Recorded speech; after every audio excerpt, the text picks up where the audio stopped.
On va étudier les asymptotes de la fonction suivante, donc f de x égale 3x carré moins 2 sur x moins 1, et esquisser son graphe. Donc on commence par les conditions d'existence pour avoir le domaine.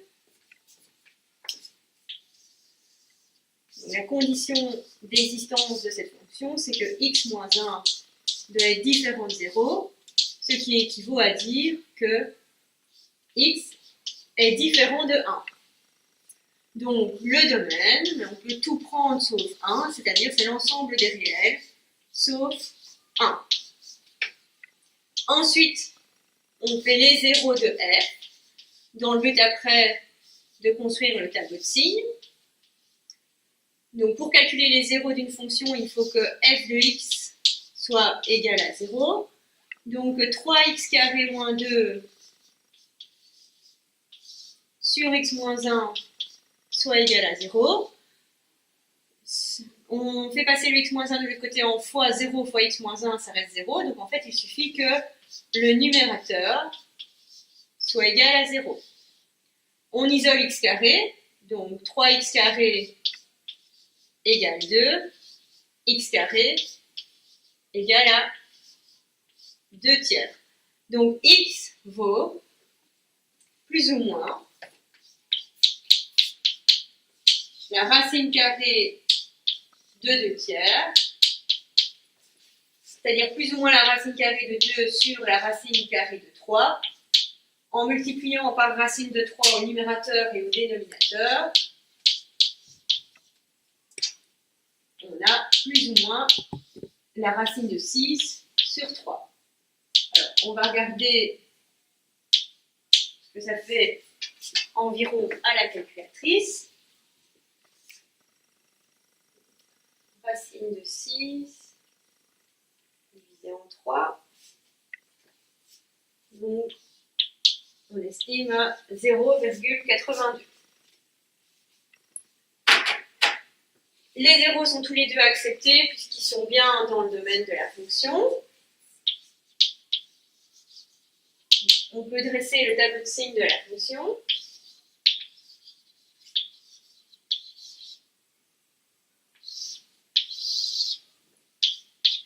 Une ligne pour le numérateur, donc 3x carré moins 2. Une ligne pour le dénominateur x moins 1.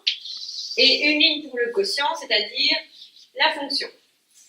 Les valeurs de x sont les zéros et les points rejetés du domaine, donc plus ou moins racine de 6 tiers et 1. Donc dans l'ordre, on a moins racine de 6 sur 3, racine de 6 sur 3 et 1. Le numérateur s'annule au 0 et le dénominateur s'annule au point rejeté du domaine. Le numérateur est un deuxième degré, donc c'est signe de x carré partout, sauf entre les zéros. Ici, x carré est positif, donc plus partout, et moins entre les deux zéros. Le dénominateur est un premier degré, donc signe de x à droite du zéro. Donc x est positif, ça veut dire que c'est plus à droite et moins à gauche.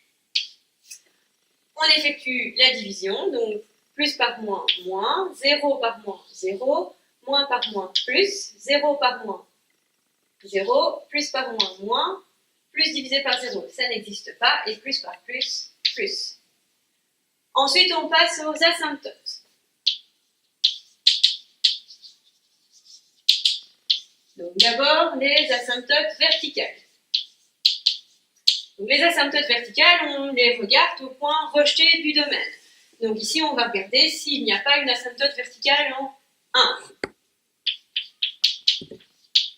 Pour ça, on doit calculer la limite pour x tendant vers 1 de la fonction.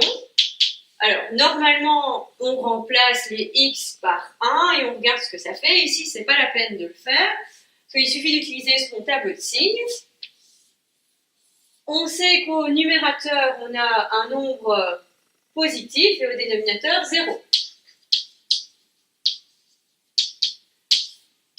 Et un nombre sur 0, ça vaut plus ou moins l'infini. Il va falloir déterminer le signe, mais dans tous les cas, on sait que si on obtient l'infini, on a bien une asymptote verticale d'équation x égale 1. Pour étudier le signe de l'infini, il faut faire la limite à gauche et la limite à droite de 1. À nouveau, on regarde dans le tableau de signes. Bien, à gauche de 1, on sait que la fonction est négative, donc on aura moins l'infini. À droite de 1, on sait que la fonction est positive, donc on aura plus l'infini. Donc à gauche de 1, on va vers le bas, à droite de 1, on va vers le haut. Il n'y a pas d'autre point à rejeter, donc pas d'autre problème d'asymptote verticale ou de point vide. On peut passer aux asymptotes horizontales. Pour vérifier s'il y a des asymptotes horizontales, il faut faire la limite pour x tend vers plus ou moins l'infini de la fonction. En plus ou moins l'infini, la méthode c'est de garder les plus hautes puissances. Alors au numérateur, la plus haute puissance c'est 3x carré. Et au dénominateur, la plus haute puissance c'est x. On simplifie. Donc il nous reste 3x. Et on remplace par plus l'infini, 3 fois plus l'infini, par moins l'infini, 3 fois moins l'infini. Ben, on est parti de x qui tend vers plus ou moins l'infini, on obtient une réponse qui vaut l'infini. Donc ici, nous n'avons pas d'asymptote horizontale. Il faut donc regarder si on a une asymptote oblique. Et là, on effectue la division euclidienne.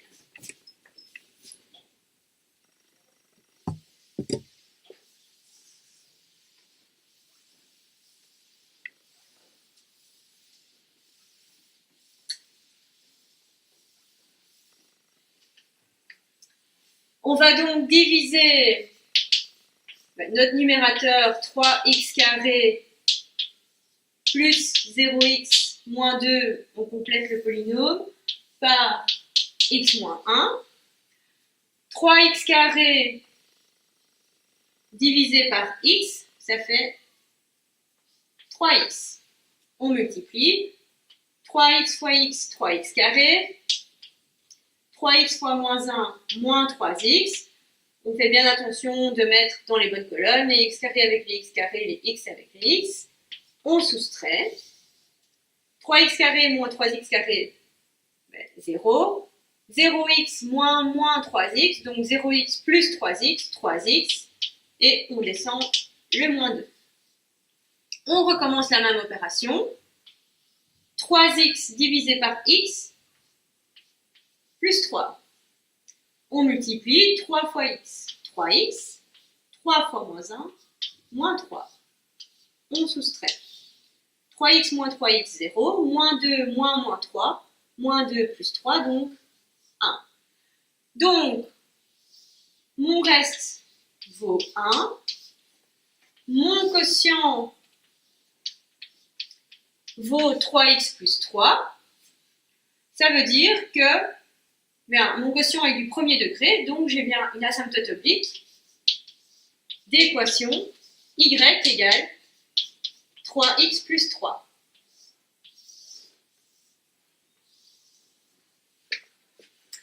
Je peux réécrire ma fonction comme q de x plus r de x sur mon dénominateur.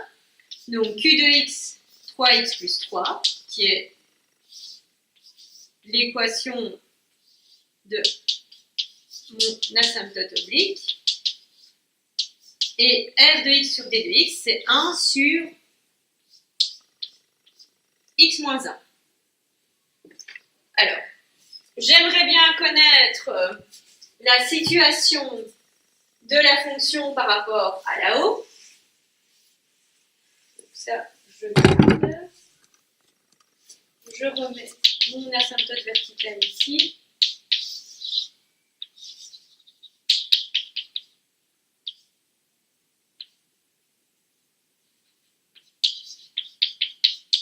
Donc, je réécris les informations importantes pour pouvoir effacer le reste.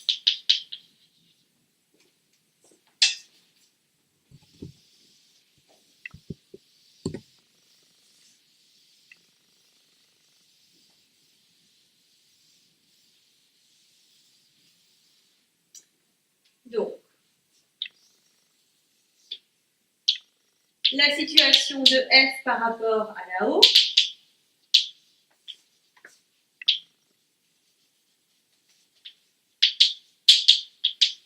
Donc il suffit pour ça d'étudier le signe de r de x sur d de x.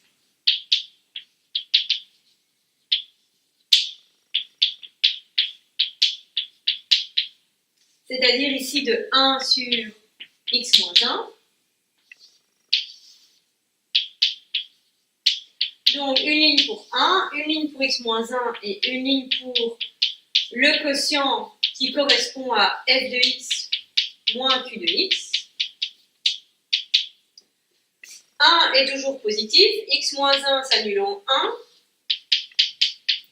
C'est un premier degré, donc c'est exactement la même règle de signe que pour le tableau de signe de la fonction négatif à gauche, positif à droite. Plus par moins, moins, plus par 0, ça n'existe pas, plus par plus, plus.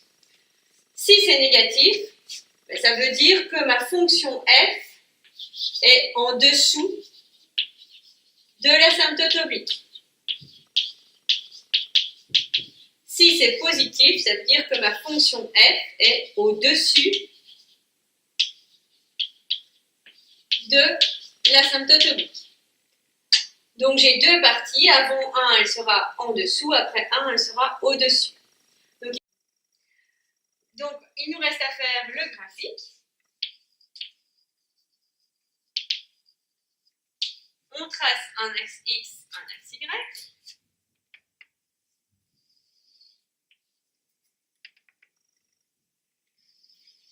On n'oublie pas de mettre l'unité sur chacun des axes, donc le 1.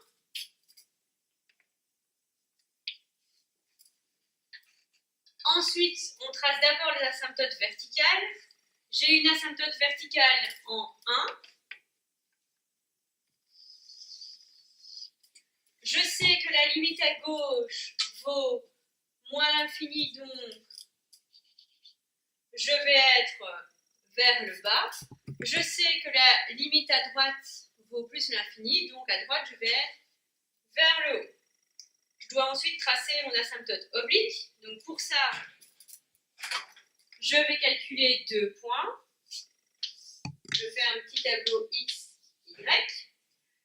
En 0, 3 fois 0 plus 3, ça vaut 3.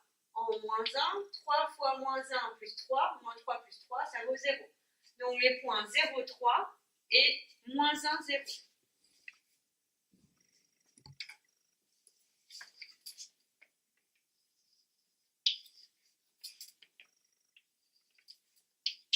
Je la trace.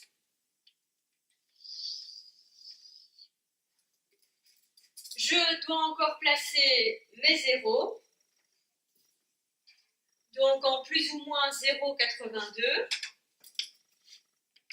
Donc j'en ai un ici et un là. Et maintenant je regarde où se situe ma fonction par rapport à là-haut. Je sais qu'avant 1, elle est en dessous de là-haut. Donc ça va donner quelque chose comme ceci. Et après 1, elle est au-dessus de là-haut. Donc ici, on va avoir quelque chose comme ceci.